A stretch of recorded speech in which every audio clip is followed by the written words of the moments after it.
ऊन इतके वाढले होते की अंगाची नुसती लाही लाही होत होती.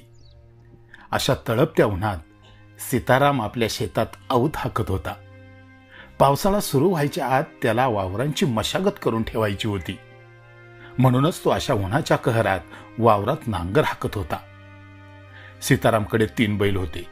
त्यांना तो आलटून पालटून अवताला जुंपायचा. आज त्याने सर्जा राजाला अवताला जुंपले होते आणि त्याचा 3रा बैल बाजी शेताच्या बाजूला चरत होता. सीतारामची शेती नदीला लागूनच होती. त्याच्या शेताशेजारून वाहणाऱ्या नदीत 12माही पाणी असायचे. नदीच्या मध्यात मोठा डोह असल्याने त्या भागातले पाणी आटत नसायचे. त्या डोहावर गावातली बाया माणसं धुणं धुवायला नेहमीच यायची. आज ऊन जरा जास्तच असल्याने नदीचा काठ मोकळा होता. सीताराम आपल्याच नादात आऊत हाकत होता आणि त्याच्यासोबत आलेला त्याचा छोटा मुलगा किसना बाजी बैलावर लक्ष ठेवत तिथंच आजूबाजूला खेळत होता. उन्हाचा चटका वाढताच नकळतपणे किसना नदीच्या बाजूकडे निघाला. आऊत हाकण्यात मग्न असलेल्या सीतारामचे त्याच्याकडे लक्ष नव्हते. किसना नदीकाठी आला आणि नदीकडेच्या पाण्यात खेळू लागला. भर उन्हात थंडगार पाण्याचा स्पर्श त्याला खूप आनंद देत होता. खेळता खेळता तो थोडा पुढे सरकला. पुढे नदीचा खोल भाग आहे हे त्याच्या बालमनाला माहीत नव्हते. पाण्याचा गारवा अनुभवत तो पुढे पुढे जात अंगावर पाणी उडवत होता.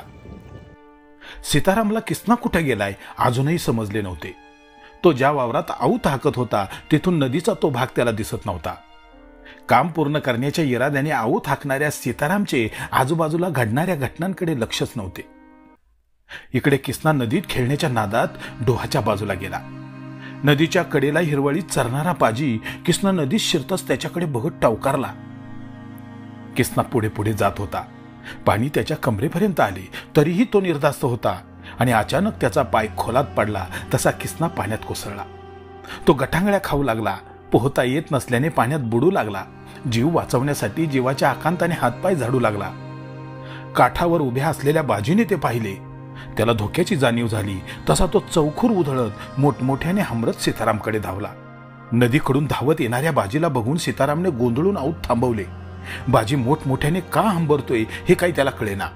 मग आऊत तसेच सोडून तोही बाजीकडे धावला. आपल्या दिशेने मालकाला येताना बघून बाजी लगेच माघारी वळला आणि हमरत नदीच्या दिशेने पळत सुटला. बाजी असे का करतो हे न कळाल्याने सीताराम सुद्धा त्याच्या मागे धावत सुटला आणि नदीजवळ येताच तो अक्षरशः हादरून गेला. बाजी काठावर उभा राहून नदीकडे बघत हंबरत होता आणि नदीत किसना जीवाच्या आकांताने हातपाय मारत तरंगण्याचा प्रयत्न करत होता. सीतारामने ते दृश्य पाहिले आणि क्षणाचाही वेळ न घालवता त्याने नदीमध्ये झेप घेतली. सपासप पाणी कापत तो किसनाजवळ पोहोचला. आपले वडील आपल्याजवळ आलेले बघताच किसना त्यांना बिलगला. मग सीतारामने किसनाला एका हाताने पकडून कसेबसे नदी बाहेर आणले. किसनाचा जीव वाचला होता पण घाबरल्याने तो रडत होता. सीताराम त्याची समजूत काढत होता. खरे तर सीतारामला त्याचा राग आला होता पण राग व्यक्त करण्याची ही वेळ नव्हती. आज बाजीमुळे त्याचा किसना वाचला होता. बाजीने त्याला किसना धोक्यात असल्याचे त्याच्या मूक बोलीतून सांगून नदीपर्यंत आणले होते आणि म्हणूनच सीताराम किसनाला वाचवू शकला होता. बाजीकडे बघत किसना गदगदलेल्या स्वरात त्याला म्हणाला, बाजी, अरे तुझ्यामुळे माझा किसना वाचला. आज माझ्या वंशाचा एकुलता एक दिवा आज तुझ्यामुळे वाचलाय रे. अरे तुझे हे उपकार मी जन्मभर विसरणार नाही. सीताराम बाजीला धन्यवाद देत होता आणि बाजी त्या बाप लेखांकडे बघत प्रेमाने हंबरत होता.